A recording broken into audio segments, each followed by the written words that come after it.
தேனி மாவட்டம் போடிநாயக்கனூர் வட்டத்திற்கு உட்பட்ட பகுதியில் அரசினர் பொறியியல் கல்லூரியில் திருநெல்வேலி மாவட்டத்தைச் சேர்ந்த விக்னேஸ்வரன் என்பவர் 3ஆம் ஆண்டு படித்து வருகிறார். அந்த மாணவனை கடந்த 4 நாட்களுக்கு முன்பாக ஒரு ஜாதிய ஆணவ படுகொலை செய்துள்ளார்கள். அந்த தங்கும் விடுதியில் அந்த மாணவனை அந்த கழிவறையில் இறந்துள்ளான் என்ற செய்தியை அந்த பெற்றோருக்கு தெரிவித்துள்ளார்கள். அந்த பெற்றோர் உட்பட நாங்களும் அங்கே சென்று பார்த்தபோது அந்த கழிவறையில் இரத்தப்போக்கு அதிகமாக இருந்தது. பின்பு இங்கே உள்ள அரசினர் மருத்துவக் கல்லூரி மருத்துவமனையில் பிணவரையில் அந்த மாணவனை சென்று பார்த்தபோது அந்த மாணவனுக்கு ஆசன வாயு பகுதியில் மிகப்பெரிய ஒரு இரத்தப்போக்கு ஏற்பட்டு அந்த பகுதி அவருடைய கழுத்து உடம்பு போன்ற பகுதிகளில் மிகப்பெரிய ஒரு காயங்கள் இருந்தது.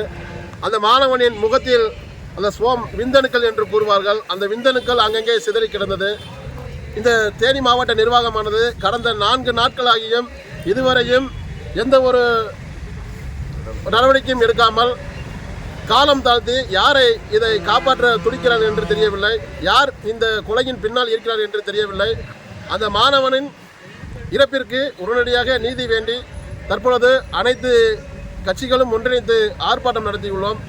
இதுபோல இந்த மாவட்ட நிர்வாகமானது அந்த மாணவன் எறும்பு கடித்தான் இறந்துள்ளான் என்ற செய்தியை தவிர்த்துவிட்டு அந்த மாணவனுக்கு உரிய நீதி வேண்டும். அந்த மாணவனை யார் கொன்றார்களோ அந்த கொலை குற்றவாளிகளை உடனடியாக கைது செய்ய வேண்டும். அது மட்டுமல்லாமல் அந்த கல்லூரி முதல்வர் வசந்தநாயகி என்பவர் மீது முதலில் அவர்கள் மீது கொலை குற்ற வழக்குகளில் A1ஆக சேர்க்க வேண்டும் என்று கூறிக்கொள்கின்றோம். இதுபோல இந்த மாவட்ட நிர்வாகமானது மெத்தன போக்கில் ஈடுபட வேண்டாம். இனிவரும் காலங்களில் இந்த தேனி மாவட்டத்தில் எந்த ஒரு கல்லூரி விடுதிகளிலோ இது போன்ற இறப்புகள் நேரிட வேண்டாம் என்று கூறி தற்பொழுது ஆர்ப்பாட்டம் நடத்தி மாவட்ட ஆட்சியரை அவர்களை சந்தித்து மனு கொடுக்க உள்ளோம். இந்த வழக்கினை மாவட்ட நிர்வாகத்திற்கு எங்களுக்கு நம்பிக்கை இல்லை. ஆகையால் இந்த வழக்கினை CBCIDக்கு உத்தரவிட வேண்டும் என்று கூறிக்கொள்கின்றோம்.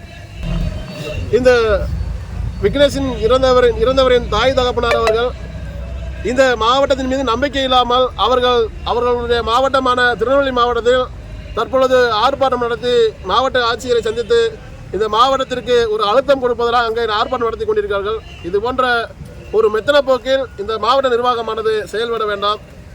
அடுத்த உங்கள்கிட்ட நடவடிக்கை என்ன? அடுத்த கட்ட நடவடிக்கையாக அந்த மாணவனின் யார் கொலையில் ஈடுபட்டார்களோ அந்த கொலை குற்றவாளிகள் கைது செய்யவில்லை என்றால் தலைவர் தமிழின வேந்தர் அவர்களை வரவழைத்து எண்ணற்ற இருக்கின்ற அரசியல் தலைவர்கள் எல்லாம் ஒன்றிணைத்து தேனி மாவட்டத்துக்கு வரவழைத்து மிகப்பெரிய ஒரு போராட்டத்தினை கையில் எடுப்போம் என்பதை தெரிவித்துக் கொள்கின்றோம்.